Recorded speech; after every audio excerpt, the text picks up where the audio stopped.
How many feet? 3. Is this a cool?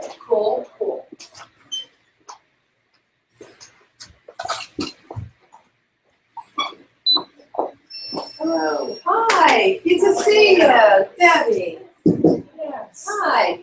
Thank you for being here. There's some food. There's a thing that you can eat everyone. There's juice. There's water. Yes. Nature's juice. I think this place is a. Bring much me into being personal. It's so hot. It's just. Hi, Daisy. Nice to see you. Just name check. Oh, you're kidding. Yeah. You're kidding. Now look around, and you went into our brand new little office. Hello. Please introduce yourself, Daisy. You can hear it? We met. We were chatting. Oh, fantastic. So that's our new space. It's a lot Okay, smaller there- than there Wellington. is But sound. wait till you see Wellington. Do you smell it better? Okay, and how does it sound? Does it sound okay? Yeah, we have, no, it's the next door. So we have to just be careful. Okay, excuse me.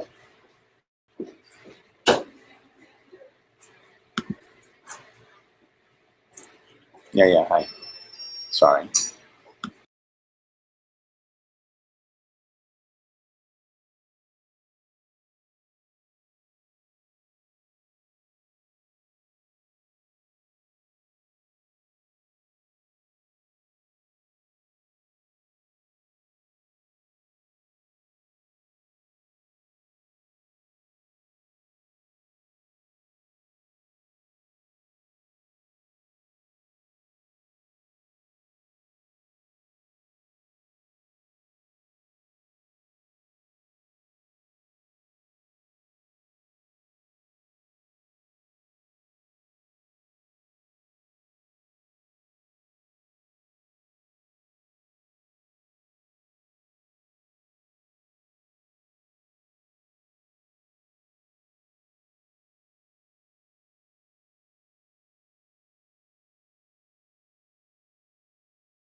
some of you have already been through this, so I apologize for the redundancy.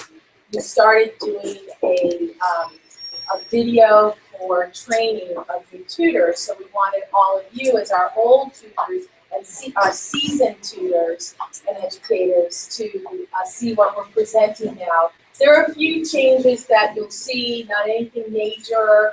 We're all the same, everything's the same, we're just growing. And so we thank you, and thanks to all of you. So what's going to happen is we're going to show you the video. We're going to talk about the pedagogical approach that I've taken over the last 25 years, that now that you all are not independently contracted, I can share with you wholeheartedly, and hope that you will institute into your pedagogical approach in your tutorials, in your tutorial sessions, and we think that's very exciting. What then will happen is we'll take a break, and then we're going to share. Jason and I just came back from the Harvard conference on the future of learning through globalization, technology, and mind-brain science. So we're all like, yeah, let's talk about everything that we've done. So we want you to experience some of what we've experienced in actual participation, and then we'll talk a little bit more, and then that's the end of it. We'll have some feedback, and then at the end, all of you are our part-time employees and tutors and educators, and you will all have schedules for the fall. This is the first fall that we have about 60 students coming. Normally, we are waiting for the season, which is our equestrian season, for those of you who take DeVoca. And this year, it's just another thing that we're going to be doing, which is like, for those of you who have been with me for a while, you can understand how exciting that is, that we have all these children coming. So on that note, Jason, if you don't mind turning off the thing, what will happen is we're going to show you what we show everyone. And then what we're going to do, Ashley, be careful, you're right in front of the screen. We're going to interrupt like we do during the training sessions. So on that note, I will let it go to Sergio. Okay, very good. We partner with fully accredited K-12 university and postgraduate programs, so students can work at their own pace, choosing courses that really interest them, and basically individualizing their education. And what's really great is that they can come and go in the classroom depending on what their training schedules or their lifestyle is. Welcome to Private Tutoring Services in Palm Beach International Academy. I'm Joanne Weiner, the CEO of PTS and the founding and executive director of PBIA. You join a wonderful and diverse group of students, educators, and professionals who are excited to be in the forefront of the global shift in education and honored to share their experiences and expertise with you. We all hope you will take full advantage of the opportunities and freedom our programs offer and look forward to being a part of your incredible experience. I began this company from the vision that the education of young people, teenagers, and adults can happen anywhere and anytime with educators who love to share their knowledge and passion for particular subjects and areas. For over 25 years, we have been developing creative learning environments and challenging academic programs to ensure that our students' intellectual potentials and personal dreams are realized and fulfilled. You will find this orientation informative about how we do what we do and what you can do to make the most of your time with us. As always, your comments and input are most encouraged and greatly appreciated. Thank you for being a part of PBIA. Hi, my name is Linda Schnupp, your Human Resources Administrator. I assist with recruiting, new hires, employee files, and work hand in hand with Don Corson, your accounting payroll manager in the back office. Once you've completed your new hire paperwork, you will be scheduled for orientation. Today, our team members will guide you through the process and procedures that have made Palm Beach International Academy one of the best places to work in Palm Beach County. So welcome, and let's get started. Our mission is to provide individualized, self-paced academic instruction in innovative, positive, and caring environments. We focus on the unique learning styles and needs of our students and educators by developing educational programs that foster curiosity, instill knowledge, and promote cultural awareness. Our vision is to be among the global leaders in the transformation of education by building long-term, multi-generational relationships. We are committed to developing well-rounded individuals who are excited by the learning process and who will evolve into empathetic, ethical, and successful global citizens. Our programs are based upon the individual needs and lifestyles of our students. For our full-time students, we use a variety of fully accredited online programs where we pick and choose the best classes and programs based on students' levels, interests, and goals. Our seasonal and part-time students come to us with their own curriculum, and we work with their schools to ensure our students' success. We use a blended learning model of education where students are enrolled in self-paced online courses and work with you to ensure that they are mastering the material. Students can accelerate when they can and remediate when they need to. It is your responsibility to know when to slow down or speed up while staying cognizant of their schedules and programs. We have developed group seminars and leadership and philanthropy programs that all students and staff are encouraged to participate in. We want you to use the Socratic method of teaching where students work one-on-one or in small groups with you, allowing both of you to engage in lively discussion and dialogue. We believe in incorporating Bloom's taxonomy in every tutorial session where higher level thinking skills like comprehension, analysis, application, and inferential thinking are developed in a progressive manner, leading to creative ideas. We also incorporate Gardner's multiple intelligences in our programs and centers, believing that each student has a unique way that he or she learns best. And it is your responsibility to determine for each student which is the best modality and environment to work in. This also means that you're expected to work with students on their executive functioning skills of planning, organizing, and completing ideas and projects.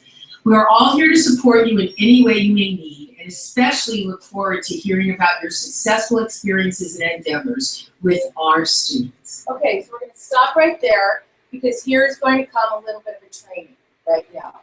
So I always talk about Bloom's, okay? So Bloom's taxonomy of learning is this, which you will all receive at the end in a handout that we give you, okay? So let me get this here. So this may be repetitive for some of you, but just so you know, what we do with Dana, who is our marketing and sales person, when we sell this program and sell your services as well, we talk about Bloom, which is a hierarchical level of learning. Now, I apologize if this is redundant, but what I find most interesting about this, Morgan, do you want to hold this for a second?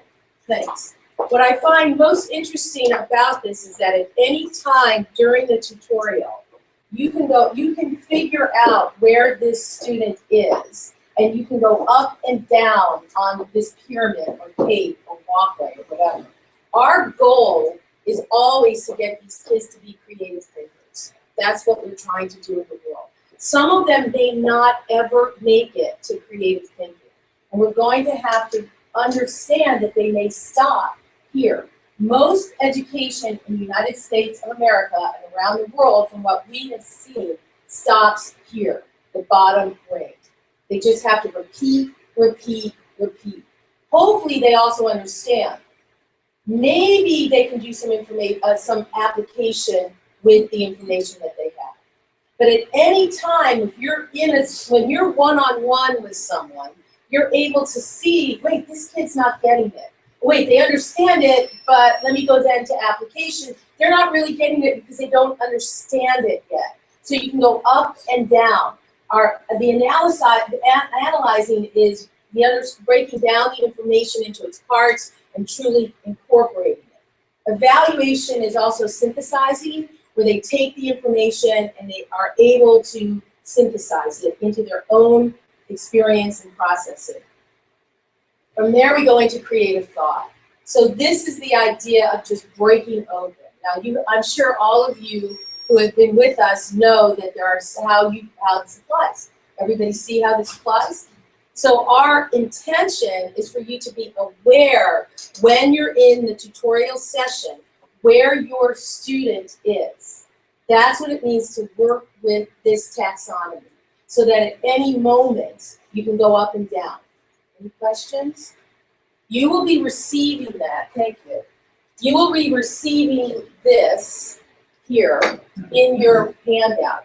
On the back, what you'll be receiving are a list of words that will allow us in your reports to understand where the student is or has been working. So it's a really great list, and I want to thank Joanne Garfinkel for this, who has given us ways that if you'll see this. So for example, if they're stuck in knowledge, you can go to just define something, or you can use that with your student. Just probably being cognizant of this, of the languaging, will help you identify where the child is at any point in the tutorial. We never like to classify anyone as they're just a comprehension or they're really creative, because at any moment I can be in any of these. And it's also good for you as the educator to find out where you are. Some of the times that I found were best with my students when I was tutoring was that I showed them how I learned information, how I processed things, how I didn't know. When I help people write essays, we're always going up and down. What do you want to say? What do you mean? Is this what you mean? All of that. Now, we're always being questioned, why do we let people have open book exams? Why do we do all of that? Because we believe in this. We believe in getting them to creative thinking. And by the way, tests, all studies show, are out the door. So we'll talk about that another time. So any questions? Kind of cool, huh? You all have been doing this, but now we're consciously doing this. And what my expectation is that you will consciously be incorporating this. So when we're sitting around talking about what's happening, this is where we are, okay? The next thing, which is what we're really excited about too right now, is this thing called multiple intelligences. Is there anybody that knows about multiple intelligences? Okay, so multiple intelligences was a term defined by Dr. Howard Gardner out of Harvard in the 1960s that basically says that people have multiple different learning styles, or he doesn't like the word styles, but that we all, you've heard the term, I'm a visual thinker, I'm an auditory thinker, all of that. That's kind of where this comes from. I need to move all the time when I'm doing things, and so that's where this all comes from. We're going to show you a little bit of Dr. Gardner. Do you have that ready? And by the way, thank you for all the people that are streaming. It's the first time PBIA has streamed, so we're really excited about that. So welcome. We're sorry you're not with us, but we're so thrilled that you're with us in that capacity. So what's interesting about multiple intelligences is that if you look at our centers, unbeknownst to all of us, were created with this concept that people learn in different ways, in different places, even with different colors, right? Have you noticed how many people go to the red, orange, yellow? I'm never there. It's too intense for me, the red, yellow, orange side. I have to be in the purple, blue, green side. So that's in our center in Wilmington. And so what our job is for you to get up and move with these kids. We're almost going to the point where we've seen people sit down and perch in one chair in every center. And we want you to get up because these kids think differently in different areas. And we want you to best find where that is. So here's on the back of this. So I don't need to go through all the 8 types of multiple intelligences. It's just fascinating to go through the process from this perspective because we have the ability to do this one-on-one. In a large classroom, for those of you who have been classroom teachers, it's challenging to go, okay, all the spatial learners live over there, all the visual learners live over there, go over there, and how do I teach everything? We're luxurious in that we can figure that out. And usually the kids will naturally let you know where to go. But now we want you to be conscious and cognizant of that. So I want to read something that he said. So here's what Dr. Gardner, and Jason and I had the privilege of being with Dr. Gardner last week. So he was one of my most boring part of the thing because he's like this professor who just studies all the time. But here's what he said. As an educator, I draw 3 primary lessons for educators. And to visualize your teaching as much as possible. Instead of one size fits all, learn as much as you can about each student and teach each person in ways they find comfortable and learn effectively. Of course, this is easier to accomplish with smaller classes, but apps make it possible to individualize for everyone. So one of the things that we really got out of this, that we'll talk about some more, is that there is so much information for kids to learn. If someone is interested in mitosis as opposed to communicable diseases, it's an interesting thing on which should we teach them. Should we teach them about communicable diseases and then they can learn about mitosis, you see? As opposed to learn about mitosis and then now we'll learn about communicable diseases. So there's all different ways now of being able to use the app generation, the Khan Academy, all of that, if kids are interested. So we're depending on you all to do that. Here's the other thing that he says. Pluralize your teaching. Teach important materials in several ways, not just one. For example, through stories, works of art, diagrams, role plays, case studies, all that. In this way, you can reach students who learn in different ways. Also, by presenting materials in various ways, you convey what it means to understand something well. And again, you'll be able to understand how your student learns. So when you're preparing for the next time, you'll understand some ideas of what to do. If you only teach one way, your understanding is likely to be thin. And finally, drop the term styles, learning styles, all of that. It will confuse others and won't help either you or your students. So everyone is all different in different subjects. You may be one in one subject and one in another subject. That being said, I'm going to show you 2 quick videos that Dr. Gardner talked about, and I hope you get something from it.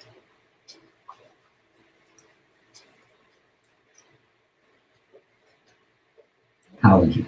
It's a theory that was developed to document the fact that human beings have very different kinds of intellectual strengths, and that these strengths are very, very important in how kids learn and how people represent things in their minds, and then how people use them in order to show what it is that they've understood. If we all had exactly the same kind of mind and there was only one kind of intelligence, then we could teach everybody the same thing in the same way and assess them in the same way, and that would be fair. But once we realize that people have very different kinds of minds, different kinds of strengths, some people are good in thinking spatially, some people are good in thinking language, other people are very logical, other people need to do hands-on, they need to actually explore actively and to try things out. Once we realize that, then an education which treats everybody the same way is actually the most unfair education, because it picks out one kind of mind, which I call the law professor mind, somebody who's very linguistic and logical, and says, if you think like that, great. If you don't think like that, there's no room in the train for you. So you can see that unbeknownst to us, we do this, which is really very, very exciting. There's a great thing that we'll show in a moment, but let's listen again to Dr. Gardner. I think for there to be longstanding change in American education that is widespread rather than just on the margins, first of all, people have to see examples of places which are like their own places where the new kind of education really works, where students are learning deeply, where they can exhibit their knowledge publicly, and where everybody who looks at the kids says, that's the kind of kids I want to have. So we need to have enough good examples. Second of all, we need to have the individuals who are involved in education, primarily teachers and administrators, believe in this, really want to do it, and get the kind of help that they need in order to be able to switch, so to speak, from a teacher-centered, let's stuff it into the kid's mind kind of education to one where the preparation is behind the scenes and the child himself or herself is at the center of learning. Third of all, I think we need to have assessment schemes which really convince everybody that this kind of education is working. It does no good to have child-centered learning and then have the same old multiple choice tests which were used 50 or 100 years ago. Finally, I think there has to be a political commitment which says that this is the kind of education which we want to have in our country, maybe outside this country, for the foreseeable future. And as long as people are busy bashing teachers or saying that we can't try anything new because it might fail, then reform will be stifled as it has been in the past. So, but that's where we are. And we're so excited. Look at what you do in your work with us. You do this. That's pretty awesome. So it's an affirmation that we are again at the cutting edge of everything that could be happening. We have some classroom teachers, some county teachers, we have some private school teachers. We're in a totally different domain in here. So we're really, really excited about that. Any questions, comments? Anybody want to say anything? Kind of cool. Are you starting to see like, oh, like what could I do differently? Or what could else I do? What else could I do to explore not only for my students, but for myself as well?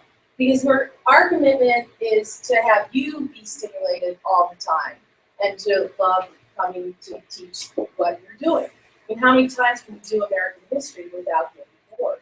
Is what I always said, which is why I got interested in cognitive work of how people learn the material. Because that was fascinating to me that every individual student learns just a little differently. And I was in a wonderful position, which I've now shared with all of you, gratefully, that we can figure that out, which is amazing. And when you hear parents hear this, it's just stunning of how this is it. And I still believe it can be done in public and private classrooms. We're just not sure how yet. You know, there are ways, but we're just not sure, so we're still in our petri dish doing this. The other thing, any comments, questions? Okay. Again, you'll be receiving all of this. This is a lot of information. Jason and I sat through 10, 12 hours of this all day for 5 days, so we were like, so I understand that this is could be a lot, which is why we're going to take a break in about 5 or 10 minutes, so we're perfect. So you'll have this in your folder so you can review on your own. I love this stuff. Anytime you want to talk to me about it, please. Jason. I make one comment too. Please. These are all such important ways of knowing about the world, and they really deserve to be developed in every single human being. So, just to emphasize what Joanne was saying about a person not being either one of these or another, everybody, we want to work to try to develop all of these in all of our students. So just because you're working with me and I am up in the mathematical, logical, or linguistic, and that's sort of my default mode of doing something, it's also really valuable for me to explore visually. You shouldn't write that off for a student. These are all really valuable for everyone. And I also think in your own development, it's kind of fun to get out of your comfort zone and share that with your student as to how you're going to teach this, and how you're going to present material. I'll share with you later an experiment that I did in the arts last week, that when the professors were on the floor tying aluminum foil around people, what a breakdown and a breakthrough that was for us as the students to participate with our instructors in learning about ourselves, about the world, about new areas of domain. It was really amazing. Okay, so another thing that I want to talk about is the Socratic method. We're going to probably dump that soon because it really leads into executive functioning. Can you show this? Do you have this one? So this is the lead-in for this one, which is this cartoon that I found.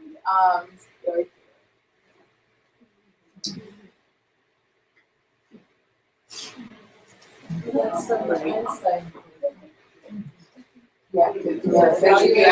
Fish, how to climb a tree, everything. It's Right. But it's still a fish, and it has to have value as a fish. So this is where we're coming from. This is the type of student that we attract. It's very exciting for us. We're not sure if the reason why we have so many athletes is because they had struggle, and so they went to athletics, they're at their sport. We're not really sure which came first. We have noticed, for example, that equestrians tend to be better in the math and sciences, excel, and tennis players tend to be better in the humanities many times, not always, but enough over 25 years for us to make some generalizations. And we're not really sure if that's because that's who they naturally are, or if that's their training. I could go to Harvard and write a paper about it, I'm sure. So, but that's a little bit about what this executive functioning is. And so what's happening is we're attracting families who have had enough of school to the one size fits all or a few sizes everywhere. And so what we're looking at now and what we're talking about with study skills is this thing called executive functioning.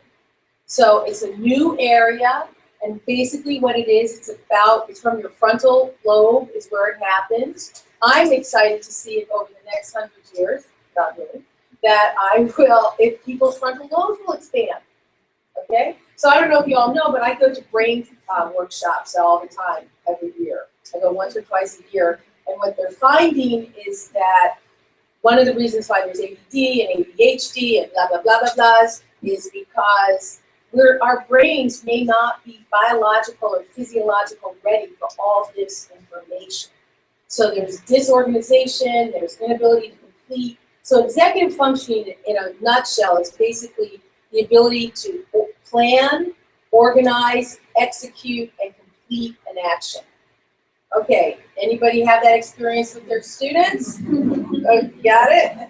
You know, so these are just some ideas, again, so that you can be aware during the tutorial. You'll have these, we're going to give these to you. Again, you'll have this. And what I wanted you to see, can you go to the brain pictures? Is for you to see, look at the brain. Like, who relates to that one, and who relates to this one, or who relates to both? I relate to both. You know, like, that's me dancing around over there coloring, and then that's me being very, very analytical. But you can see this is more clear here. And if you actually go to Google, there's so much information on the web about this that I just picked some things that I found to be very simple so that if you're interested, it shows where we are in brain, where different things occur in your brain while you're doing your executive functioning.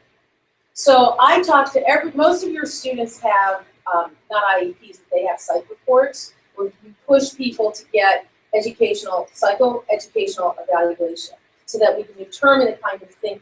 So I read every single report of every one of your students. I know all about how their brains work so that we can best determine who the best tutor would be, what the best courses are, things like that.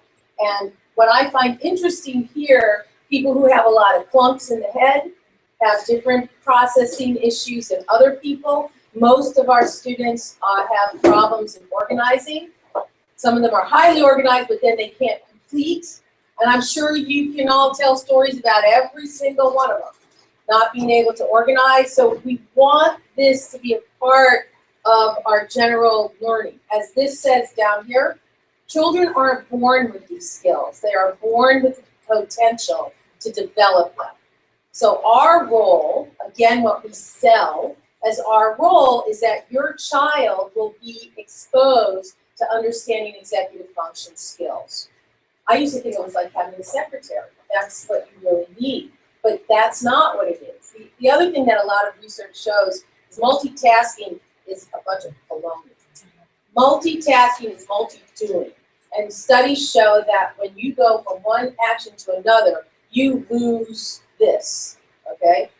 There's a synapse that occurs, and there's time for you to switch. And even though it's a nanosecond for a teenager, and a 50-year-old, it's longer, you know, or in use. So that being said, that'll lead me into something else. But I want you to understand about executive function. This is where ADD comes in. This is where ADHD comes in. So when someone says to me, I have ADD, I don't have to do that.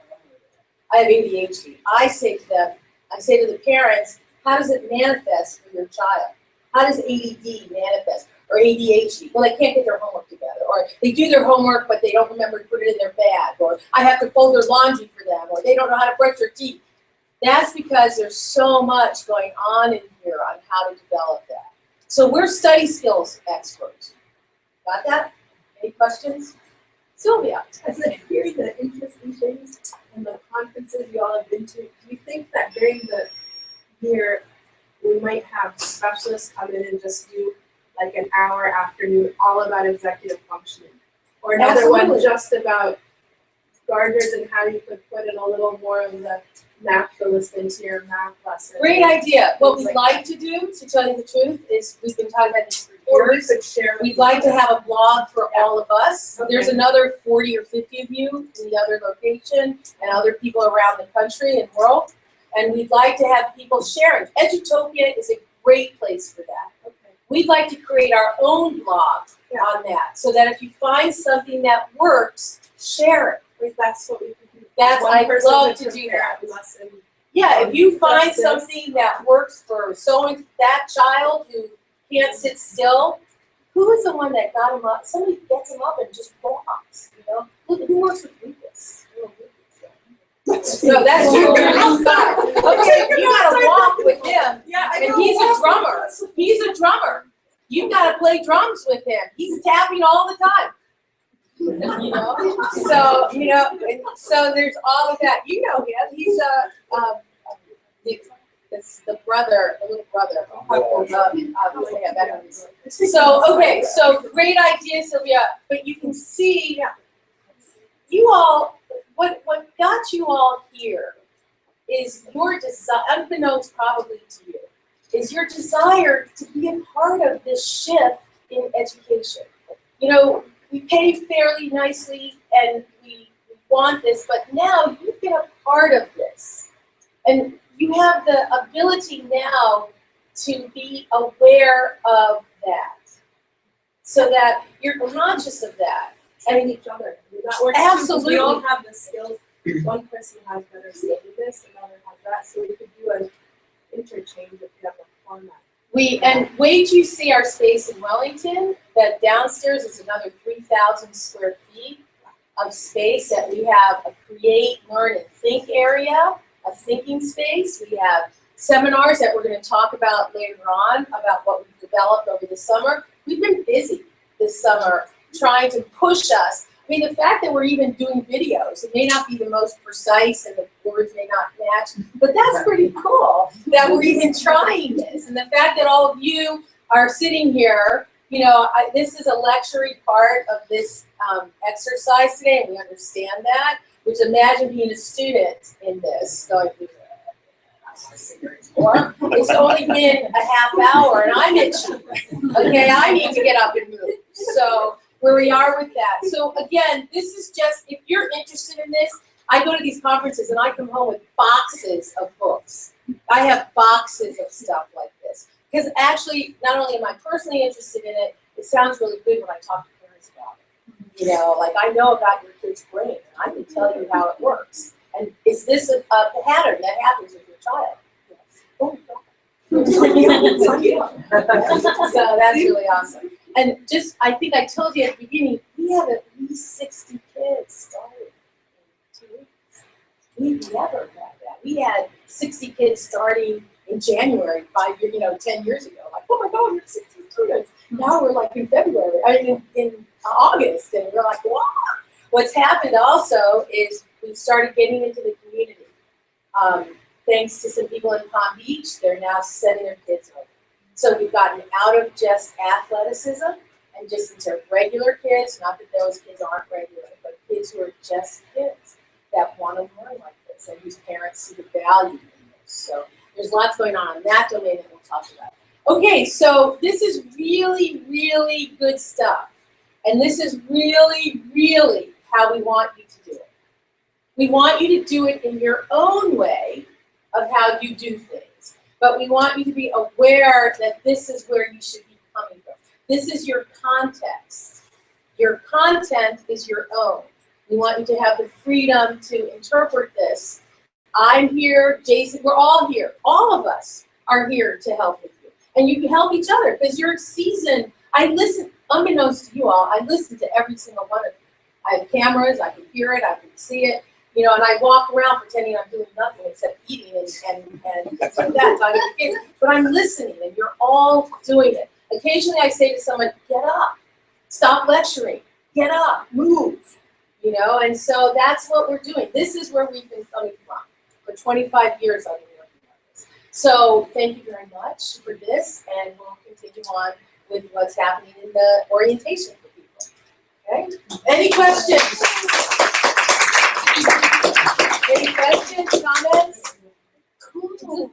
The multiple intelligences, like there's a lot of value too in supporting the student and recognizing like what's their strengths and their weaknesses, especially for study. You know, and Which is related to the sometimes executive I'm function. asking them like they're like, because I'll say, well, do you think we should make flashcards or should we just reread things? And they're like, well, I don't know. And I'm like, well, you know, let's figure Let's that out try. because the different ways are going to work better for you than others. So there's some practical things like, where would you like to study today? Over there, over there. That will make a difference. What would you like? And at some points, the kid, remember, has all of these going. One of the things that we learned is that one of the reasons why tests are so stupid is because the emotional state of the child and the writing, the decoding that goes into just writing, I may not be able to decode. Decoding, by the way, is how you look at a squiggly thing and make sure that that's an S, as opposed to another, that's decoding. And our brains, just because you may be brilliant, but you may not be able to decode. And now you're taking an algebra test, which tests logical reasoning, and you're decoding, and that doesn't do anything, and then you're nervous. And if it asks you on a standardized test if your gender or what your ethnicity is, you're blown out because now you represent all women who are African American. Well, I don't want to represent all women who are Jewish or African American, whatever it is. So tests are so bad. We have to have them. Which leads us to a whole other conversation which we will talk about later about the future of this company, of where we're going with that. But it's just fascinating to understand that. We still have to play by the rules, we understand, but we get it. And so and a lot of other people around the world get it too. It's so cool, so cool. Okay, any other comments or questions on this? Okay, we'll continue. Thank you for your attention.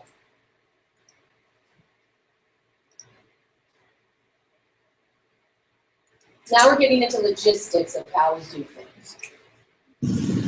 Hi, I'm Wendy. And I'm Devin. And we are the front desk and the first faces that you will see when you walk through the door. We deal with all administration and are the center point of contact at PBIA Wellington. We are happy to assist you with any questions that may arise throughout the day. Here are a few center rules. Please do not eat with your students even if he or she is eating during a tutorial session. The snacks and food prepared are for the students' use, and you should please refrain from eating from them.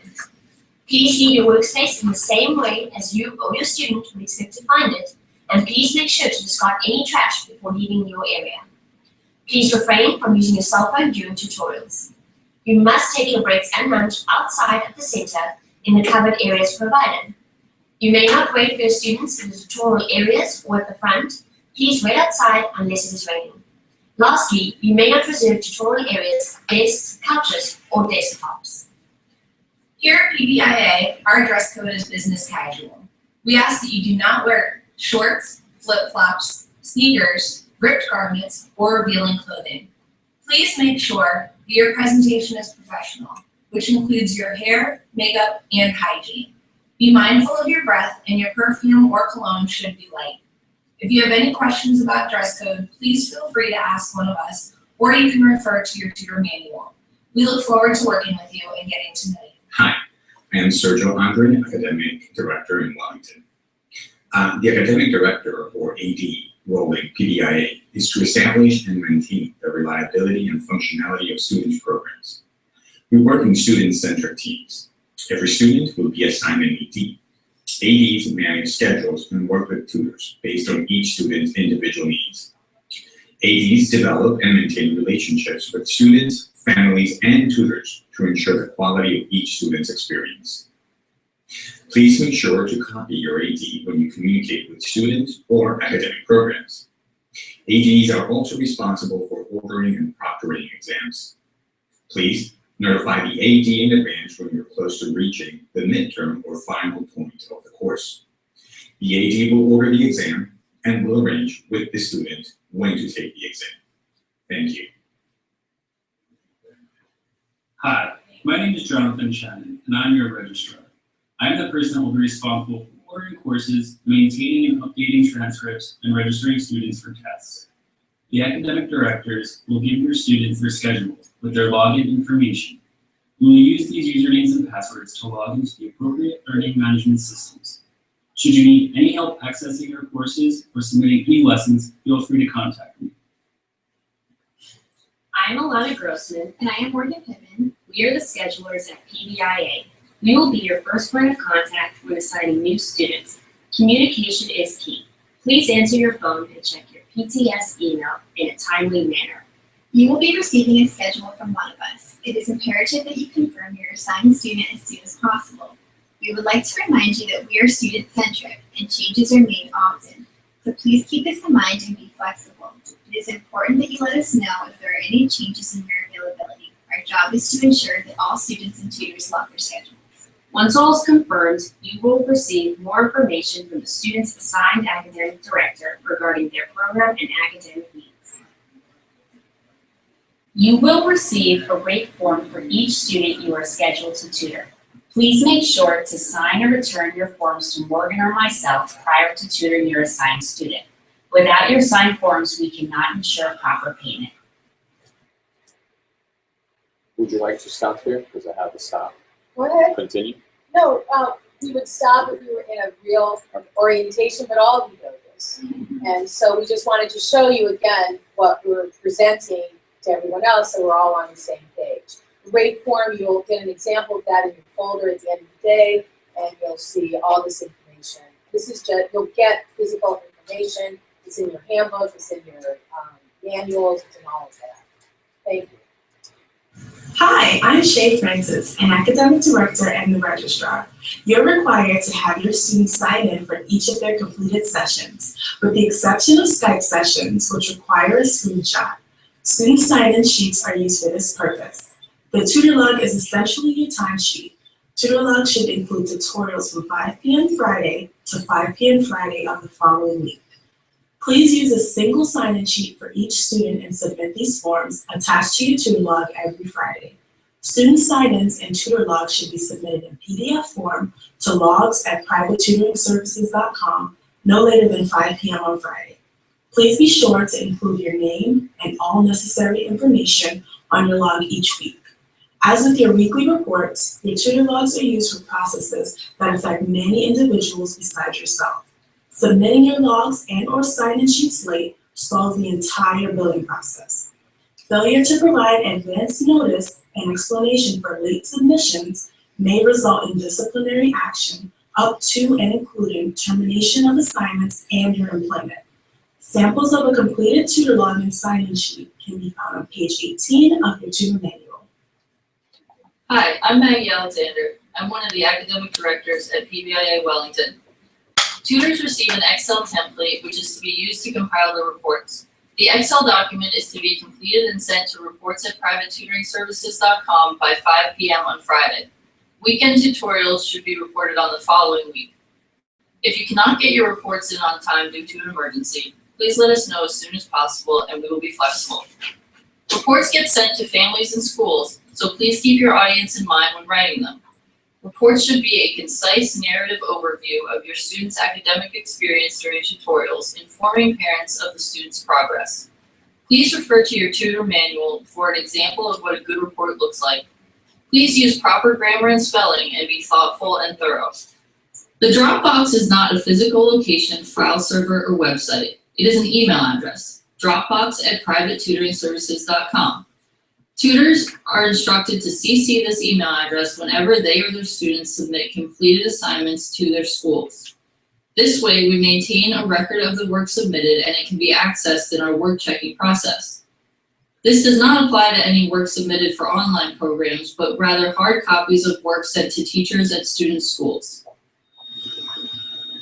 When you're ready to Dropbox material for a student, put the pages face up in the top of the printer, select Send, select your name, which will be attached to your email address, select Quick Setup, email subject and body, select subject, enter the student's first initial and last name, underscore the subject of the material you're sending in, underscore the date,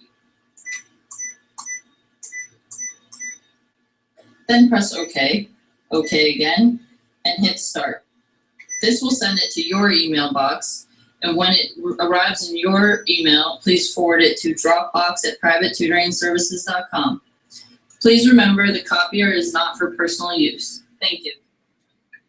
Emergency procedures. At Palm Beach International Academy, we have strict emergency procedures in order to protect our students and staff.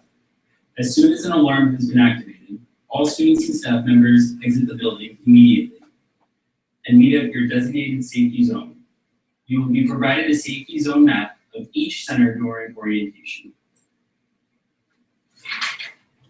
In regard to personal emergencies, should there be a need for you to arrive later than 10 minutes before your scheduled session, it is your responsibility to call the front desk of the center that you are reporting to and let them know when you will arrive or if a substitute is required. Regarding any other absences related to personal or vacation time, please refer to your handbook and contact Human Resources with any questions you may have. Hi, I will be talking about Skype protocols. If you Skype, make sure you have a professional background. No kitchen, bathroom, or closets behind you. Please make sure no pets or children appear during the session. Also, to have a successful Skype session, please follow these guidelines. First, set clear goals for the session.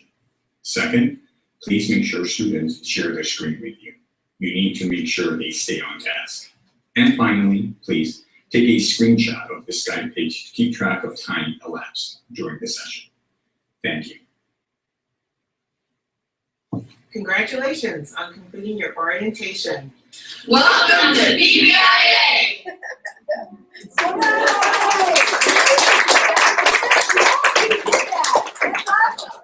Okay, so I just want you to notice that how many of you are like itchy? Like you have to jump and move, you have to go, okay? Me. And we've only been sitting for 35, 40 minutes. So imagine how a teenager who's been exercising for 10 hours or on horses or playing tennis or just a kid growing will feel. So during the tutorial, get up, move around, jump around, have fun. And you have the freedom to do that. If you're too loud, we'll tell you, and that's okay.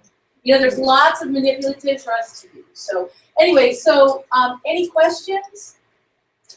I might have missed something we went to the restroom, but when I first started, I was only sending things to like logs and reports, and then somewhere along the line, I got some emails that were like, so-and-so needs this, so then I've been sending it to a bunch of different people, and then I know Shay's emailed me, like, stop sending it to me, so does reports cover it for who it gets for reports now, and logs for logs, and that's it? Okay. Thank So you. there are a couple of things. We have such a particular system for scheduling. We can't find an off-the-shelf thing. So we're in the process of finding companies that can help us do that. Yes. What? You can stand up. Oh, for the people on sorry. YouTube. So yes, there are a few things I want to talk about. The Dropbox, everybody knows about. That's all there. You'll learn more about that. The screenshots for Skype. Now we have had a client withheld tens of thousands of dollars this year because we could not prove that the tutorial session happened. And we can't get screenshots because it's just gone.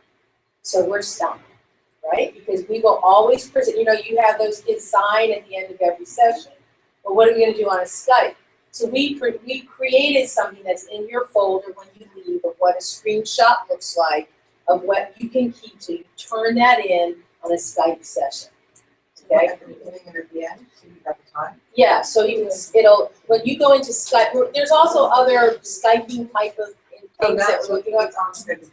Yeah, there's a screenshot, when it started, when it stopped. Yes. I use the SMS on Skype all the time for like getting information between my students and myself during the sessions. So I can't take a picture a lot of times of the beginning and the end because the beginning is like 3 pages back because we've been texting. The screenshot is actually just when you started the call. Just You don't need the screenshot, that's your student on the screen. No, we just see when it starts, when it stops. Yeah, it's saying start on 1 hour. Right. We have that, it's pretty straightforward. It's not as complicated, you don't have to do the whole Skype session. It's just a screenshot of I'm starting, and then a screenshot I'm ending, and then that's it. It's just a little bit of a different way. That's why we don't like, if you're in town, if the kid's in town, we want you to be in person. Because it's easier for a lot of reasons. We think it's better too. But we also have to prove to families, we charge a lot of money so we can pay you well. And so we have to, sometimes parents are in negligence of wanting to pay, and so if there's legal stuff, blah, blah, blah, then we can go after them with a stack of proof that you actually did the work. So right now, we're down a lot of money from this one family. For that family, the tutor's Skype account goes back a year. You can go through, you can go for the time. Well, that's another conversation because that tutor refuses to participate with us in this. So we're SOL, you know what I mean?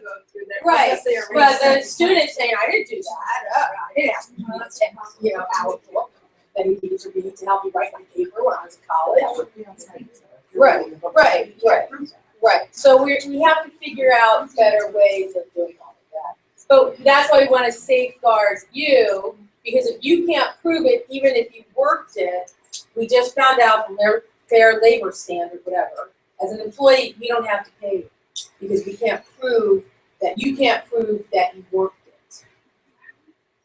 In the past, we didn't have to pay you until the client paid us because you were contractors. Now that you're employees, we pay you no matter what. However, if you can't present a document that you actually worked, like the sign-in sheet or the Skype thing, you don't have to pay. So we're going through that right now. It's nasty, ugly, and it only happens occasionally, but you know, we try to catch it quickly, which is why that's why Don and Linda are always calling, like where is this information, or Shay and Jonathan are calling. So, okay. So any other questions or comments?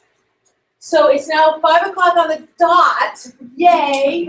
Let's take a 15-minute or 10-minute. You want to say 10-minute? 15 is enough. There's 2 bathrooms here. There's a bathroom across the way. There's food and drink, and we'll convene in 10 minutes. And then we have some exercises from Harvard to share with you. Thank you online. We'll see you in 10 minutes. Search the training video. Joey's idea.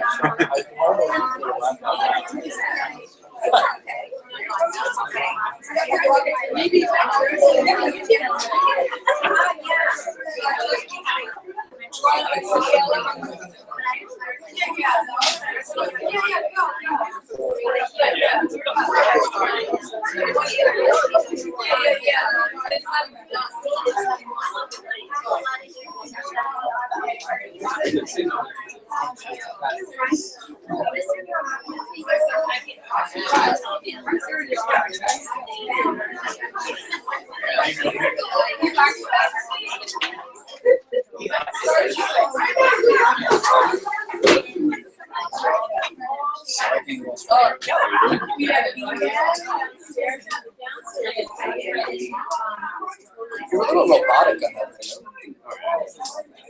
Nothing's really changed, right?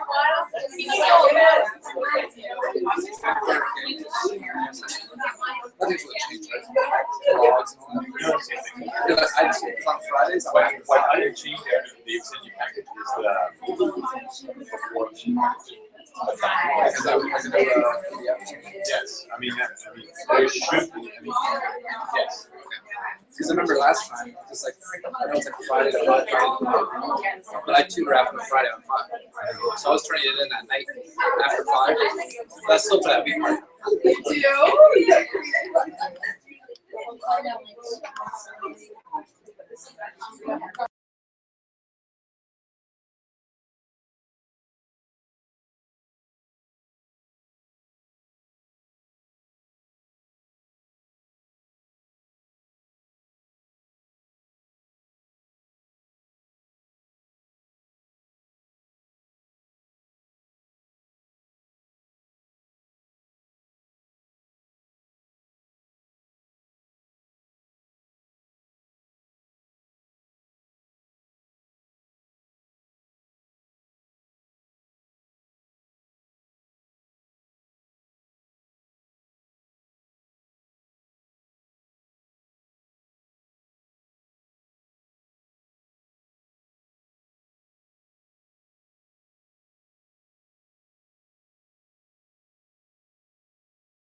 Okay,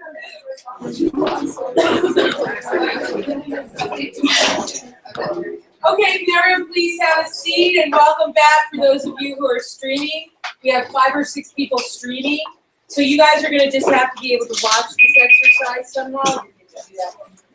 It's my pleasure to turn this over to my partner in academia, Jason Shull. He has been with us for, 9-10 years now or something? And never in his wildest dreams would he have thought that he would be standing with us now, as I would not have thought of either. But here we find ourselves. So Jason is going to lead us into the next part of this. So we're going to share with you some of the experiences that we had last week. So thank you, Jason. I'm Jason. I'm one of the academic directors, and for those who know me, also did a lot of college counseling and as well. So it's my pleasure. I'm going to share the some of. Wait, before we do that, we just wanted to sneak in a peek there. This is our new classroom downstairs. There's 3,000 square feet of open play space, all movable, all movable. And with a pool table to learn any way you want, a foosball table to learn any other way you want, kitchen, study areas, and fun learning spaces. We'll talk about that later on as well. Sorry for the interruption, Jason. Awesome. It actually segues very nice. What I'm going to do is an activity here to share some of the spirit and some of the material of the conference Joanne and I were just at. And in order to set the mood, the first thing I was going to do is put up a case study of one of the schools that we sort of discussed in one of the classes I took at the school. It's on the cutting edge of things. So let's see.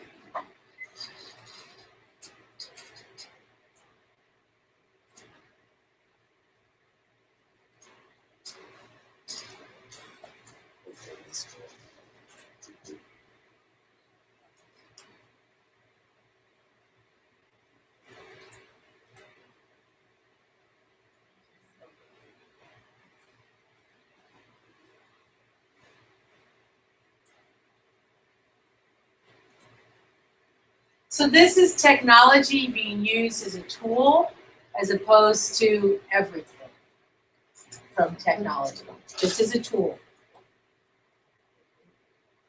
Okay, so this is based on an actual high school. I'll just read it. It's called High Tech High. High Tech High is a brand new, state-of-the-art high school in the County, suburbs of San Diego. It has excellent high-speed redundant connections to the internet, wireless access which reaches every classroom and study space. High Tech hopes to prepare future-ready students who are familiar with design thinking, engineering principles, project management. The beautiful new facilities will include a number of maker spaces that are outfitted with wide variety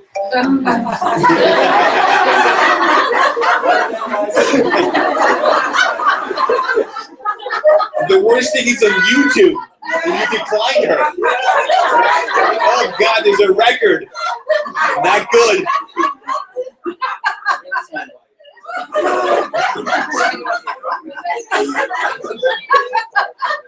By the way, that's on the script. Call. Yes.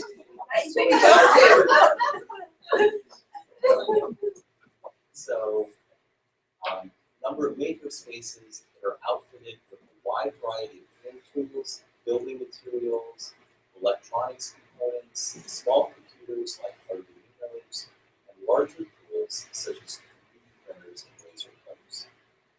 During the freshman year, students take a combined humanities physics class that culminates in a major class project such as a short play performed on set built by the class, moving dioramas of life and civilizations. In subsequent years, students are encouraged to take computer science and engineering electives that focus on programming robots, complex tasks like cutting food, folding classes are encouraged to offer students 20% where they can spend one class period per week devising projects of their own choosing for presentation at the end of the semester. ICAP judges the success of this program by evaluating the quality of final projects through quizzes, electives, and projects. So who here knows any school experience like those guys? Okay. Who here thinks that some of what's going on up there is cool? Interesting. A lot of people. Does anyone see any problems?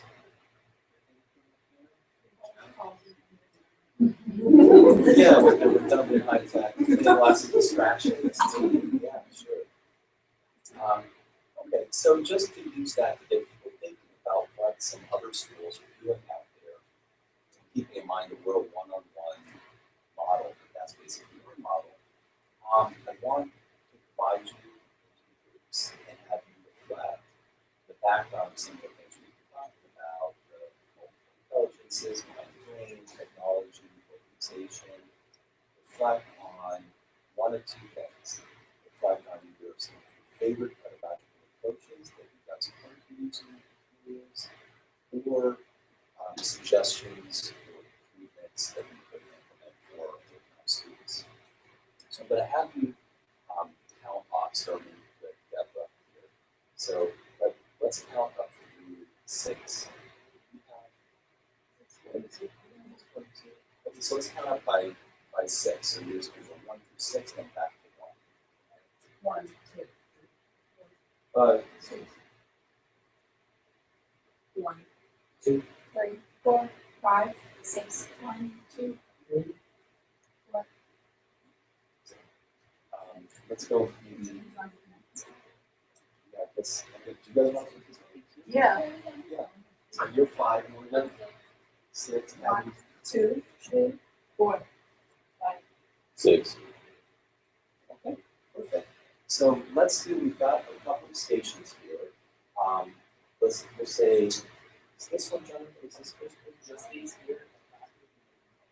Okay, so let's do 1, 2, 3, 4, 5 over the back room, 6 in Joanne's office.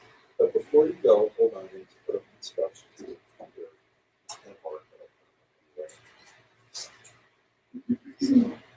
So these are the instructions. This is an activity in something called Making Principle. If you are an odd number, you're going to write about your favorite pedagogical approaches, even numbers of 2, 4, 6. Suggestions, improvements for full-time students. You can do anything you want.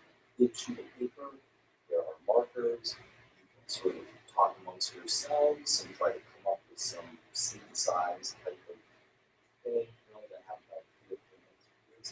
You can just jump in, start writing things, you draw a picture, do whatever you want. So maybe we'll, so why don't you guys just go find your group.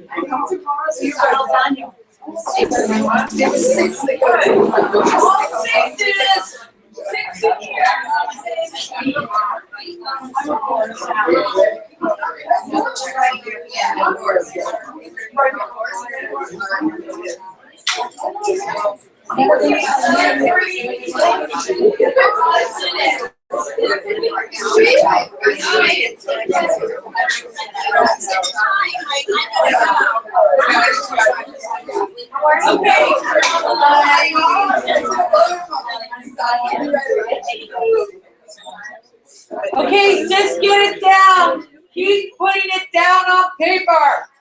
Draw it, color it, write it. Just get it out.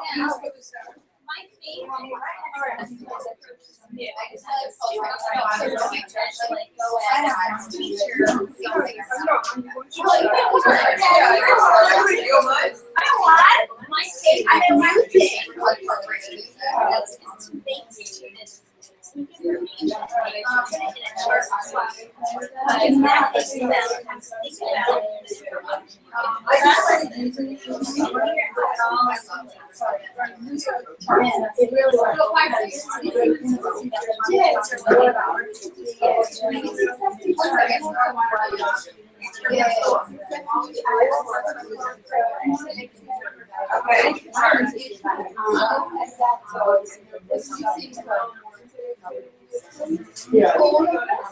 Yeah, we can all just. Yeah.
Yeah, I like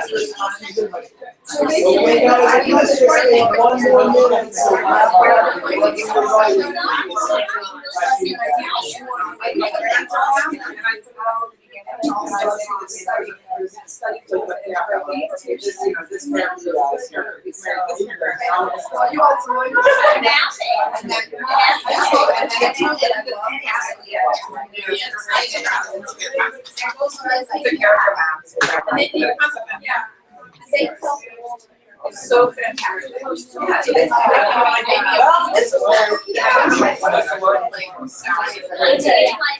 So I came from school. I'm on a field trip.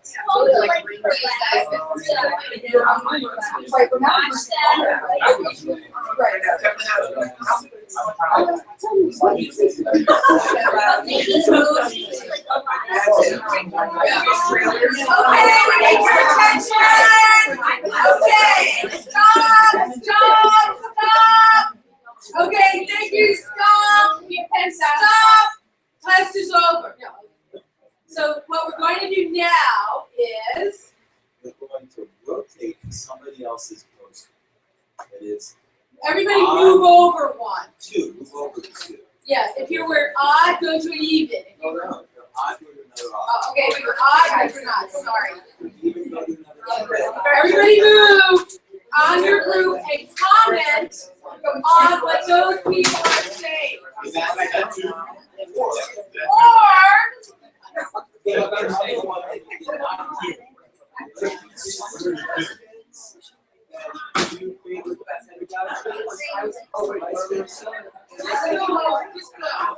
Just go to another group and comment on what's there.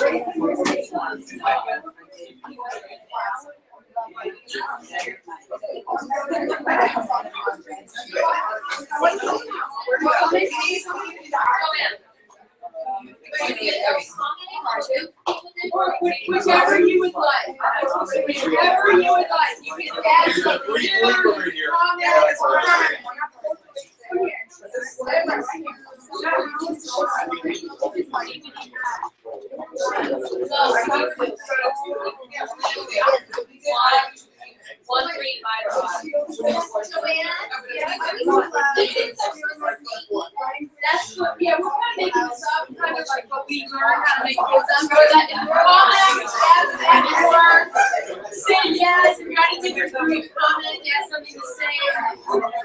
Reflect on the what you're thinking about, anything that's coming to mind. Anything that's coming to mind, get out.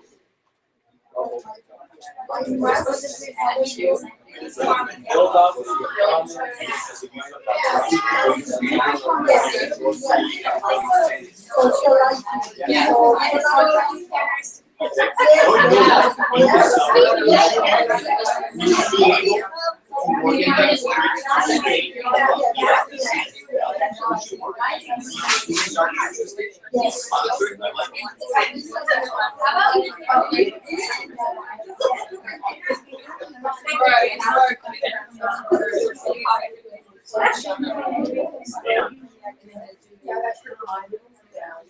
Okay, or if you're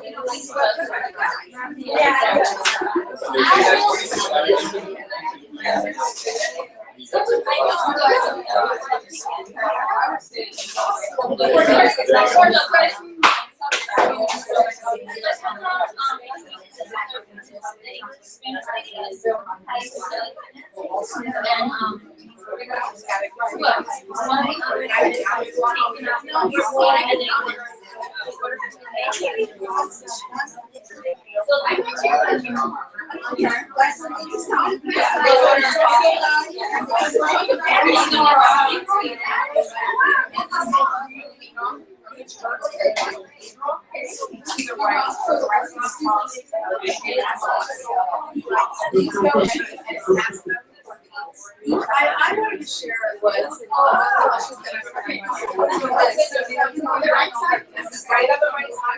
did I do again? Bruschette? Bruschette?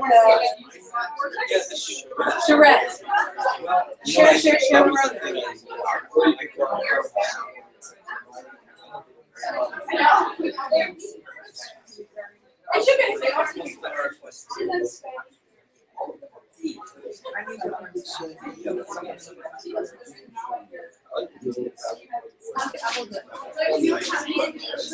Okay, everyone, stop and come back to your chairs.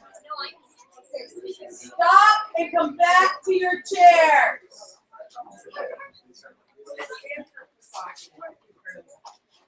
So we wanted to give you more than I want you to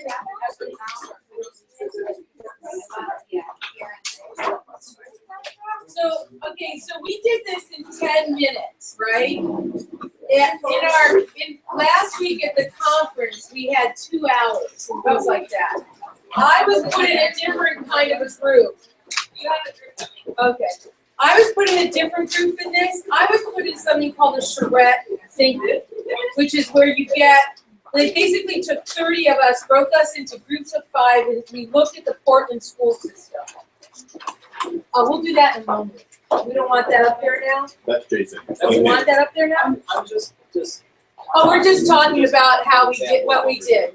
So my charrette, we met every day for an hour and a half, and the 5 of us from the most completely different backgrounds from all over the world, different philosophies, different ways of communicating, all sat together and were thrown questions. How do you solve this? What do you do this? How do you do this? How do you do that? Based upon this Portland school system, so that at the end we presented a case of how we would help these people. In Portland School District, there's 54 languages taught. There are people coming in from all over the world, coming in and out. Girls from Somalia are there for a year and then being sold back into marriage.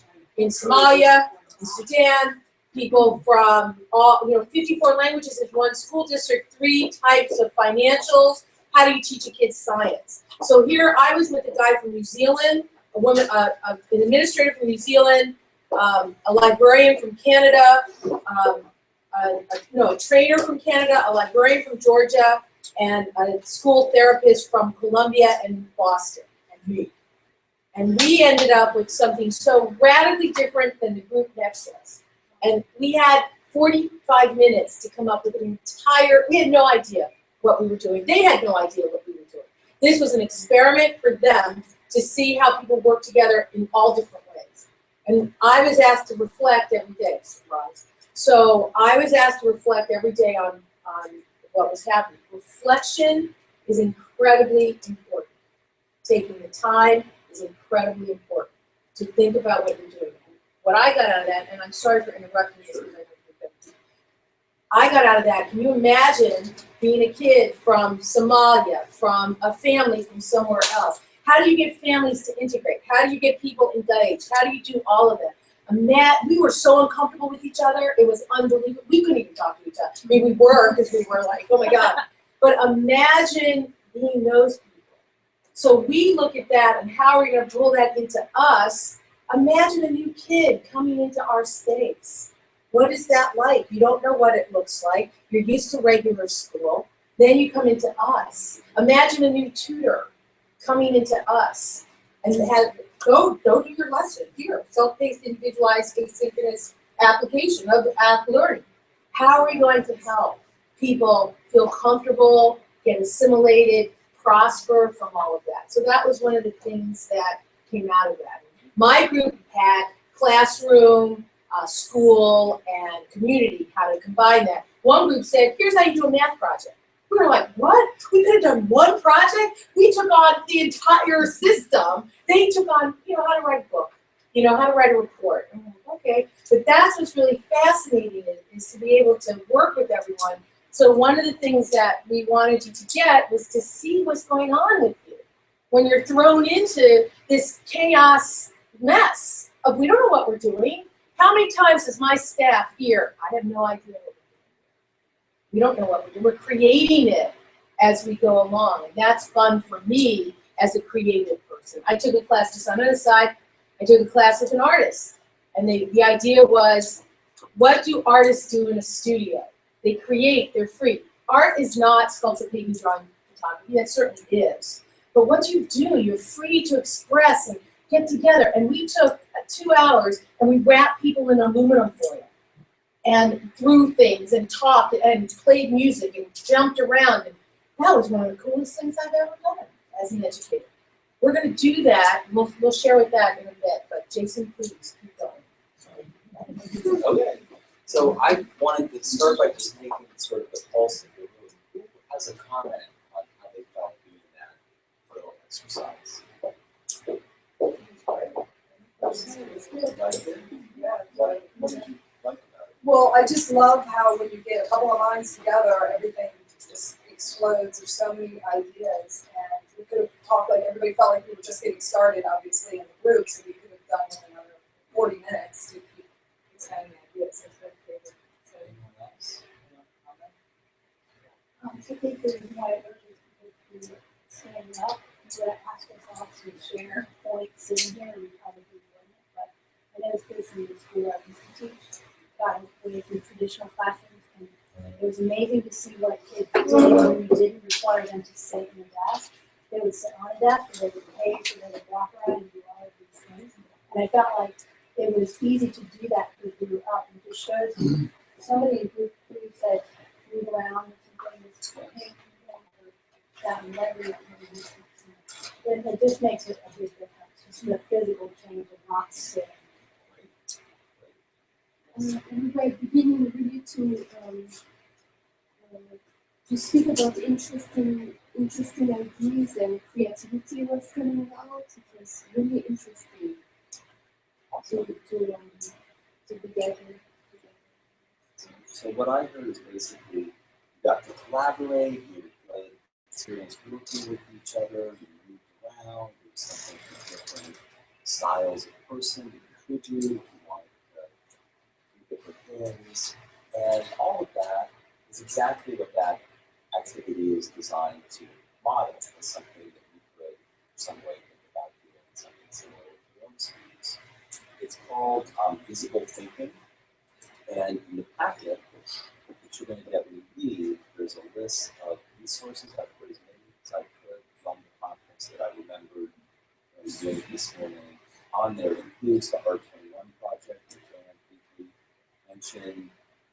Includes physical thinking meetings that we're going to do a little more about later. Good project, which is about not just doing work, but doing good work. It's excellent, ethical, engaging views, individual, a lot of other really cool stuff. And then we're going to leave these out. So I encourage all of you, part of visible thinking ideas, you make your thinking visible so that you're not alone in it. We're going to leave these out, and I invite all of you to look at everybody else's, see what everybody else wrote, how people approach things, and I'm so looking forward to that. Awesome, Jason, thank you. I've been thinking about this before, and somebody put in the second group that we went to outdoor space. Are we able to use in Wellington? Do we have some green space that we could plant a little bit? We have to be very careful in Wellington.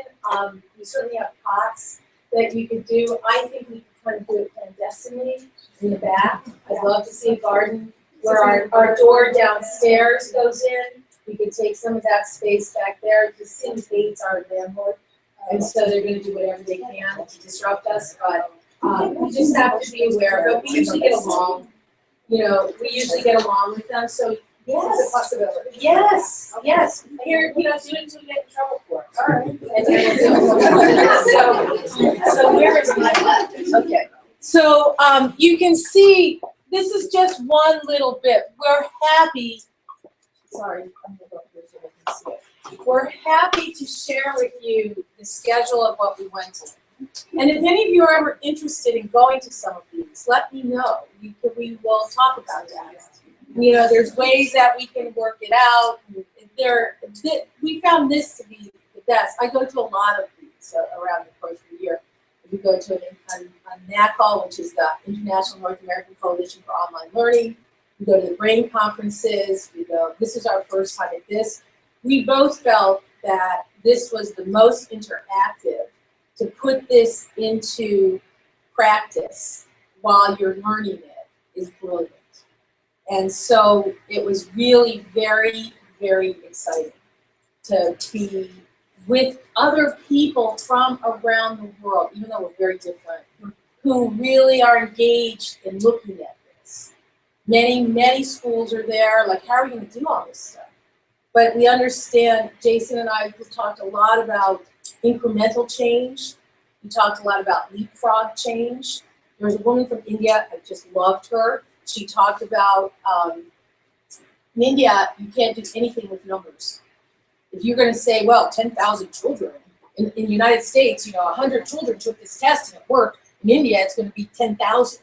If you're going to say 1,000 children, this is all working for 1,000 children, in India, it's going to be 100,000. So anything that you can think of can work. It's just a way to implement. That was brilliant in my mind. There's so much stuff going on, I can't even speak. Okay, so in that way, what we're going to do, one of the things that both Jason and I took a class on, we took a class on systems, which was very interesting, but the one that we want to share with you is about job and work, and how do you have meaningful, what were the 3 E's? Work is excellent, ethical, and engaging. Excellent, ethical, and engaging. And so, quick word, if I can throw this out there, our college counseling program is going to incorporate this work in it starting immediately. So we're looking for more people who want to be college counselors. We're looking for SAT and all of that, but we'll talk about the practical application of all this in a few minutes. So what I'm going to do is I'm going to have Shay hand out pens, and I'm going to hand you all one of these. And we're happy to share. We, of course, had homework before the schedule, before this session, and there's lots and lots of readings that I have copies of, and I'm happy to share those readings with you. This conference was broken up into globalization, where we heard from one of the main speakers was a man who was does everyone know the ICC, the International Crimes Commission from the United Nations? Okay, everybody know? Am I with you still? Are you with me? Oh, yeah. So he talked about how do you teach globalization? How do you teach that? He was the chief prosecutor for the ICC. He was one of our main speakers, like the stuff that he has seen has been, you can imagine. He's the United Nations ICC, International Crimes Commission. He is the chief prosecutor, he just retired. He's decided to go back into education so that he can share, how do you get this to change? How do you do that? And we also talked about technology. Gardner talked a lot about the app generation and how we can go quickly and in and out and surface thoughts and delve deeply. What are we gonna learn? What's expected of people? And then we also did mind-brain stuff. So it's very interesting. There's a lot of articles for whatever you're interested in. We're gonna have all the articles around, so if you need them, you're welcome to. If you'd like to, you're welcome to check them out, read them, we'll share with you all of that. And at any time, I'm happy to share all my notes.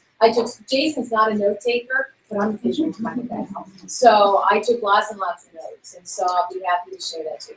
But what we would like you to do here, 6. Circle the 6 top things in your value. This is your value. Circle the 6 top that you find most important. This is the personal use only, so there's no food introduction.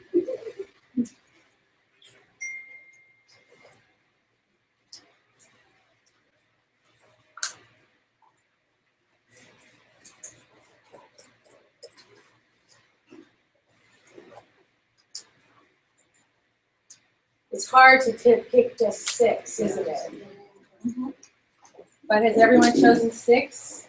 This is, by the way, from a project called Good Work, which is a resource that Jason has on your resource. They've done this with college students, schools, in workplace, all over the place. Okay, so everybody have 6. So as difficult as it is, I'm now going to ask you to remove 2.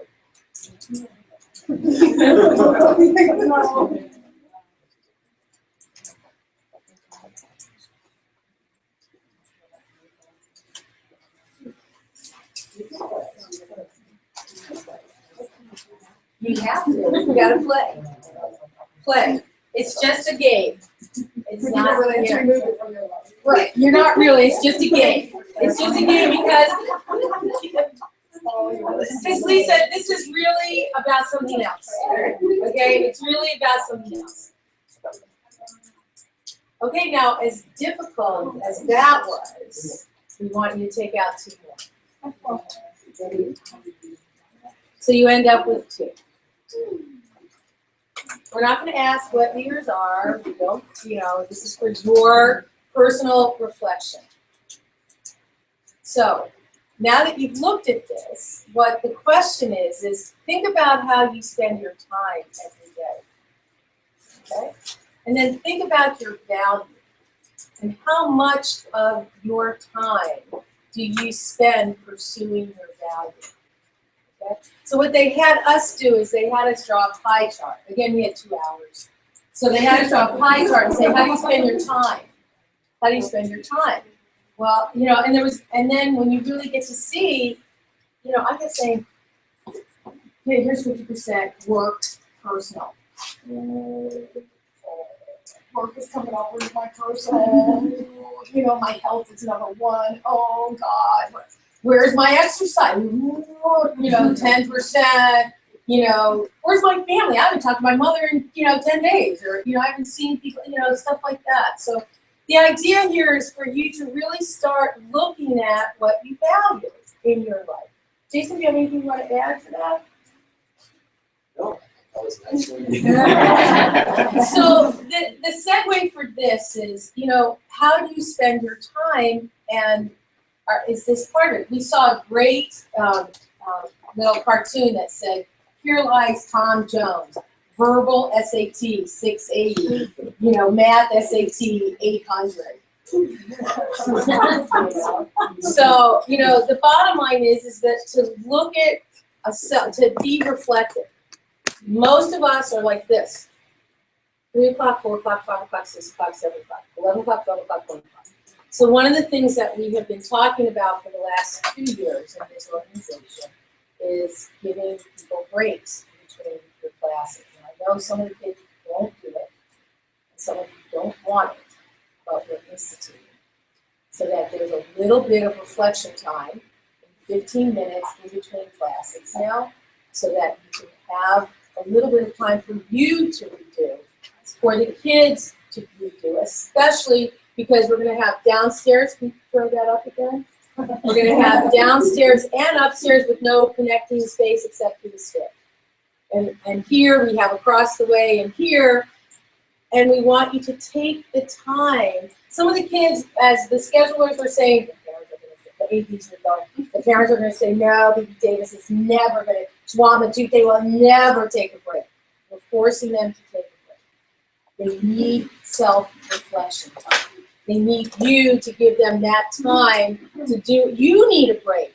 You need a little bit of self-reflection of what's going on and how you're going to prepare and what you're going to do. You need to get up and move around, right?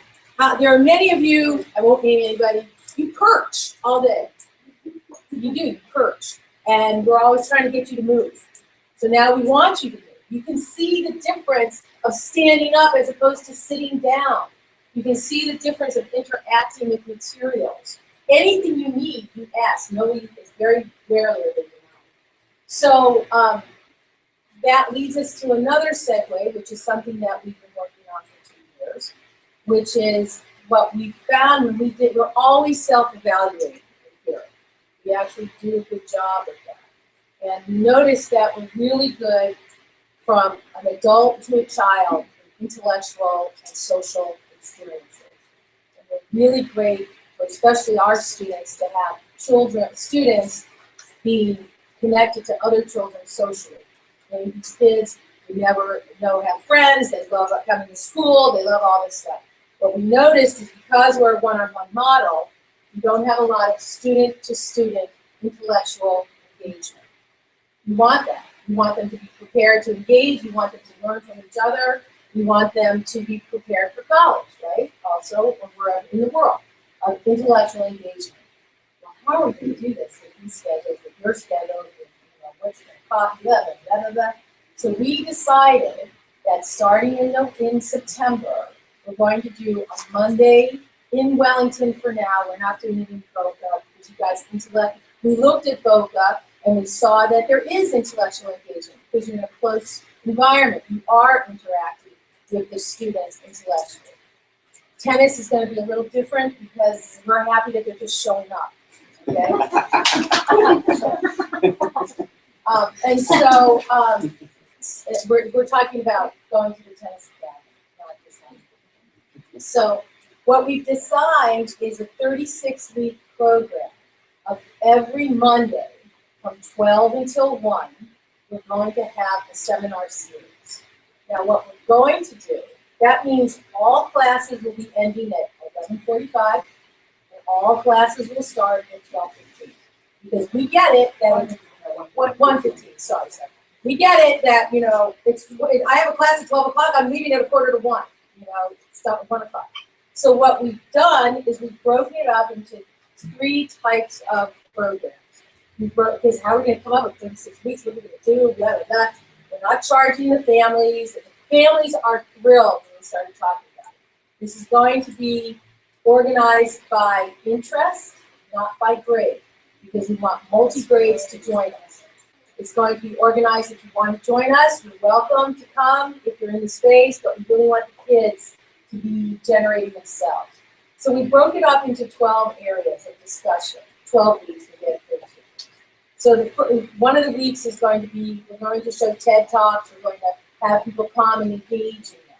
Another one is some of these projects like doing aluminum foil around everything. I did a project also called Out of Eden, which is also on the research, which is so cool. This guy took an 8-year walkabout the world, following the migration of human beings, starting in Ethiopia and all wherever he is. And every 100 miles, he stops and he asks 3 questions. What have you been doing? Where are you going? And what do you do? 3 basic questions. He videos it, and then it has turned into, it's National Geographic and Harvard are promoting this. It's now turned into a 10-year project of the walkabout. It's called Out of Eden, and there are so many engagements for you as educators to engage in, that it's all free, and to look at it, you can participate, like, it's just so cool what's going on. And so we're going to do that. We're going to introduce that in its own way. We're going to have the aluminum foil thing. So we're breaking it up into projects, TED Talks, and speakers. So we have Holocaust survivor coming to speak. We have a guy who was a Cuban refugee that's coming. He's actually one of our fathers coming to speak. So we're all engaged in that. We're not sure yet what it looks like. We're still developing this. But in talking to our parents, everyone is we're also going to offer community service. So that's a big thing. I don't know if you all know this, but through my participation in a program called Just World International, which is affiliated with the Horse Show World, every Tuesday night during the season, the horse show season, we do a philanthropy and leadership program, which I wrote. And what we found is that these kids want to be engaged as global citizens. They want to make a difference. And not that there's the them and us, which is the philosophy of how most nonprofit works, but we don't do that. We try to break the boundaries of that. So we have them participate in a group project. We have like a little break the ice thing. We have a speaker, and then we have a project, and then we have a reflection. So we're basically running these seminars like that. So we're really, really excited about doing that as a reflective, thoughtful thinking way. Now, I don't want any of you to get upset about the time, but you'll have time. It's time. It's just going to give you a break also. You need the time to keep the place, or else you'll be ineffective for the season, for the whole thing. I'm talking now, we're busy. Most of you are very busy, if you'd like to. So that being said, that's why we wanted you to take a look at this, how it's so important that in your presentation of the material, in the way you are with yourselves, to take breaks, to be reflective, to synthesize material with your students and each other. So we're looking forward to that. Again, we're really excited about this space. There it is. So that being said, I wanted to just have Dana give a talk for a moment, just for about a minute. We're perfect timing. So I don't know if all of you know, but Dana is our marketing and business development director. So she's the one out there talking to everybody about this is what it's going to cost and this is what we're going to do. So she would just like to give some insights. Again, we're all available for you to talk to us about your ideas and your comments and criticism. So go ahead. First of all, I thought I only had a minute to talk, but I might need two because we are officially rebranded as Palm Beach International Academy. There's no more PBA Wilmington and Royal Palm Academy over the phone. So we're going through a whole big shift. We will be getting new URL, we will be getting a new email address. It's all going on behind the scenes and it won't affect you. It should be really seamless. However, just be aware, and if you ever ask if someone says, do you work at Palm Beach International Academy? You still work in Boca Raton under where you want to work. So that's coming down the pipe. The website is new and improved. That went live a couple months ago, so check it out. There is a tutor section with your bio and your picture on there. I know we need to update it with the new hires and new bios, and be patient with that as well, because it's going to be a rollout. And there's a featured section, so eventually we'll be like, these are our featured science tutors, and you'll have your links to that content. So there's a lot going on behind the scenes regarding marketing and branding. The second thing, how we interact is basically when I get a client or Joanne gets a client, we know your personality and our student's personality, and we call you and we say, this is a good fit. And the best thing you can do is answer your phone. I always say that to anyone who interviews, answer the phone and you'll hopefully get the job.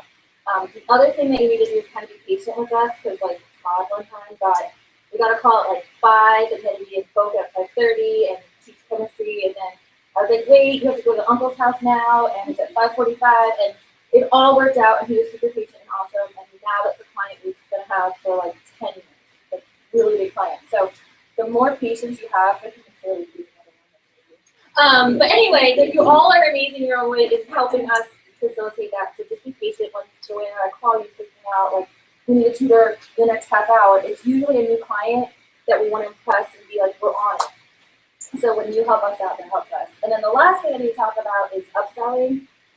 We offer college counseling, like we talk about SAT, ACT. We have content tutoring is just coming in for math help. Well, you might know that kid might be science help. So as soon as you hear any keywords, like any purpose class or any test coming up, let us know, and I can upsell or go talk to the parent. You never have to talk about money. Please don't ever talk about money with a client. Please. But just let us know and then we talk. So that's the one thing that if you can help us as we build our full-time program, more and more of our content students are coming full-time because they're comfortable here, because of you all. So any questions for what I do? So upselling means, in terms of business, it means that we have a contract with everyone. This is what we're going to do. This is a tutorial rate. When we do an upsell, it means more services that we can add on to it. So we need your help because we're not sitting with them going, this kid, you know, he needs that. He's never going to be able to do the comprehension, or he needs some psych ed evaluation. You need to come to your academic director, Dana, or myself, and just write a little note that says, this might be helpful. This kid's talking about, dying in chemistry, and I'm the English teacher. So we need to hear that because we don't know that. So that's why we go get weekly reports, and and just so you know, weekly reports are read by about 4 people all at once. There's the academic director, we have someone just looking at grammar. We have to hire someone just to look at grammar. Then we have parents, schools, everybody, myself, Dana, everybody's looking at everything all the time to see what's going on with these children. It's a unique situation. Even Melinda Gates said to me, that's the best thing that I ever, I'm a busy mom. I can't know what's going on every year. It's really wonderful to see that. So we want you to understand that. The upselling, we depend on you, to help them. So any questions on that?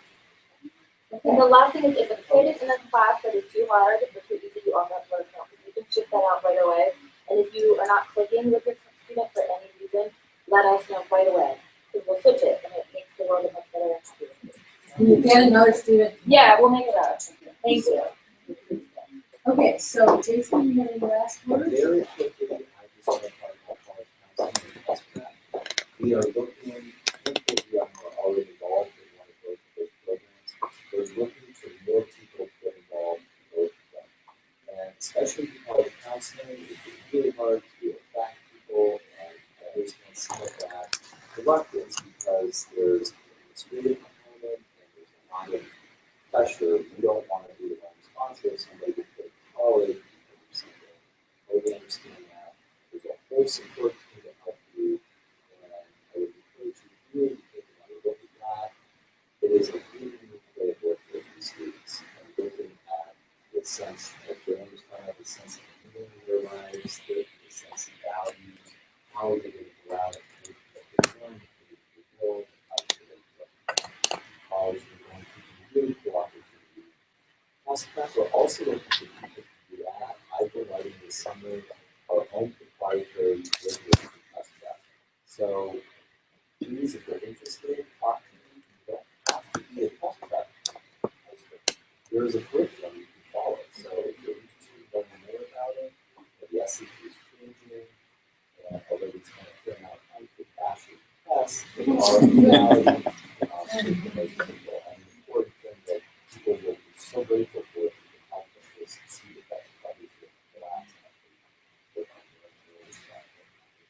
The other thing that's happening is that we are adding university study to our curriculum. Many of our students who are in our full-time program really want this. They want to keep going, and Jason is working on that. So if you are comfortable at a university level, then you need to talk to Jason about that. We have about 4 or 5 students who have gone through our K-12 program that are now staying with us in university. The dual enrollment is the same, but it's also gap year and university study. You can actually offer the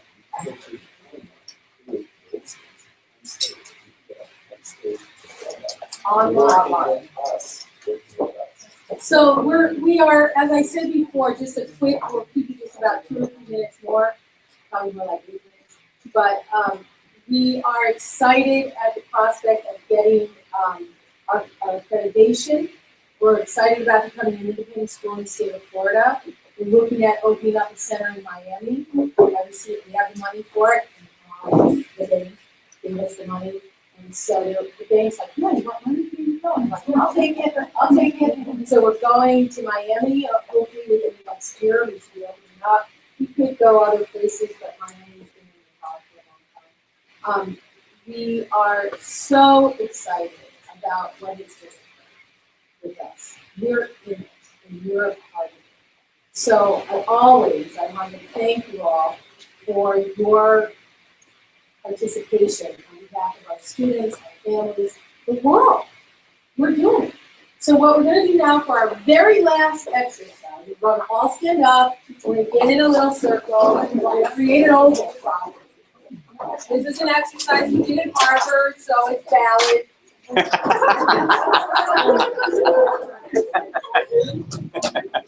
And here's the exercise. The question is, I used to think, but now I think. And now I think. Can you go back there? So we're going to talk about something about your relationship with us at PBIA. I used to think, and now I think.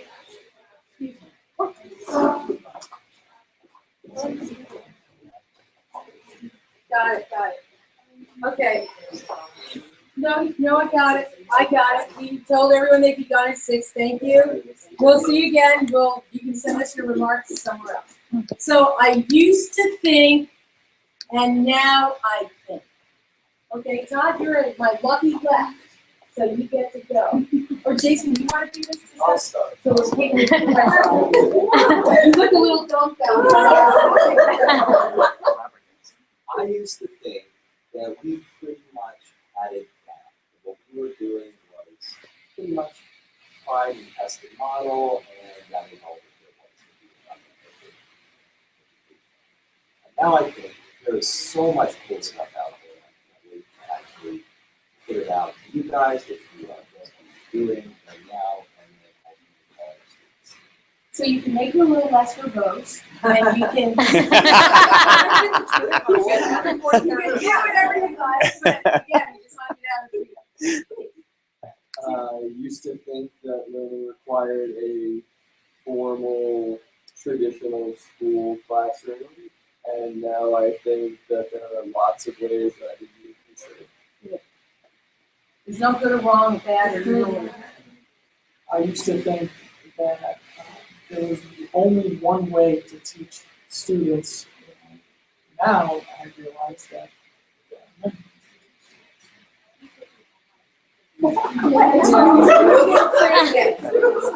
It's okay. Maria.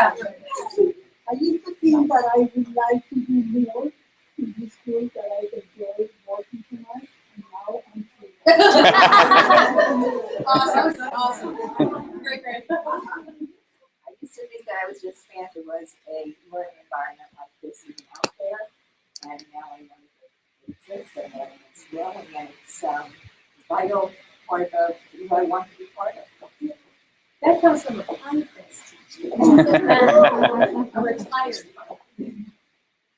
I used to think that standing in front of a classroom and interacting with many kids was the only way to do things. So that after sitting and listening to all this and everything that you said today, I've heard before a lot of these things, but I'm really excited to try this in a different environment. Well, I said a little earlier, but I just think PBIA is cool. I'm excited. That's our best. PBIA is cool. I used to think I worked for private tutoring services, but now I think I work for.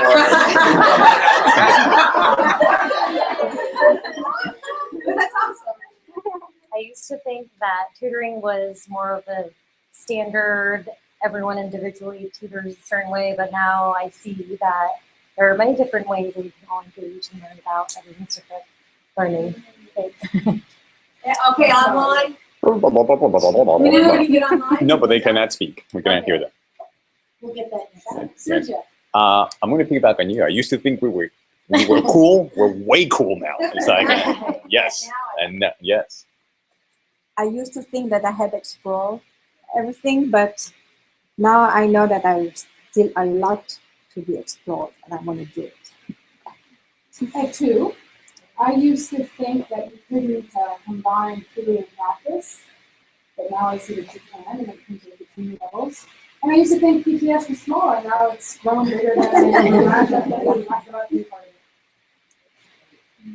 Yes, I used to think that I was a little bit on my own, and every tutor was sort of doing that thing in our world, and I really wanted to reach out to people, and now I see that it's all happening, we're all connected, and I'm very excited about working together. I used to think that pedagogy was a science, and now I see pedagogy like an art. Wow. Well, I used to think that people that told me I did, because they don't see anything, they have to really How do you explain this to your God, everyone is excited. What? Whatever, and just come here and just see another world. I used to think that we were like a really fun program, and now I'm trying to think that this is like the future. I think I need people to look back and so long will take and be like, wow, you taught 4 wall classes for so long, and like look what it is now.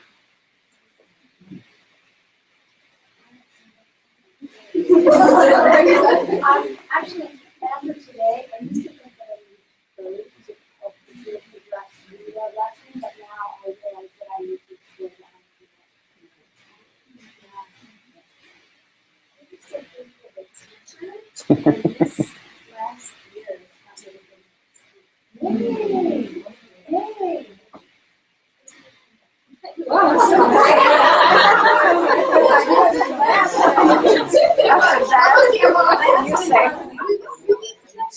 So we're gonna add you guys in that too. I used to think I figured out a lot of how I work best and how I dealt with students best.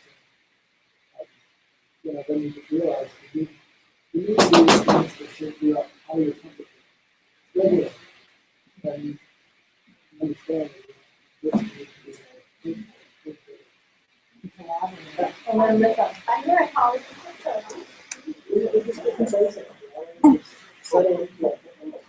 You speak me PhD. So I used to think that I had a really great group of teachers who were all on their own. And now I think that everyone wants to be together. And that everyone is a really great, involved, intelligent, interesting human being that we're all doing this together. Okay. Yeah, go ahead. Sorry, this is really cool. We were in the. Okay, you don't have to participate. Okay, before you leave, you have to sign your contract to make it fast. You've already signed your contract. They're getting ready. Oh, you have to sign your rate. Oh, So- before you leave, we're not there yet. Yeah, so I was gonna tell you, so we divided up the rate forms so you guys can have it quicker. If your last name is A through K, see Jonathan in this room. If your last name is G through J, see Jay. Right here in her office. If it's K through P, see Morgan. Morgan's probably down there. Your last name is R through W, see Alana. She's probably down in the house. And Linda is the rest of the alphabet. Okay, So I lied, Linda's S through R and Alana's R through S. Okay, so here's what's gonna happen now. So you have to sign out to get paid for today, because today everybody is paid $15 an hour. And then, you're going to get your schedule. And we've given you schedule, you'll see some changes. You're going to sign off on rates, because as you know, everybody's a little different for rates, and everybody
Also,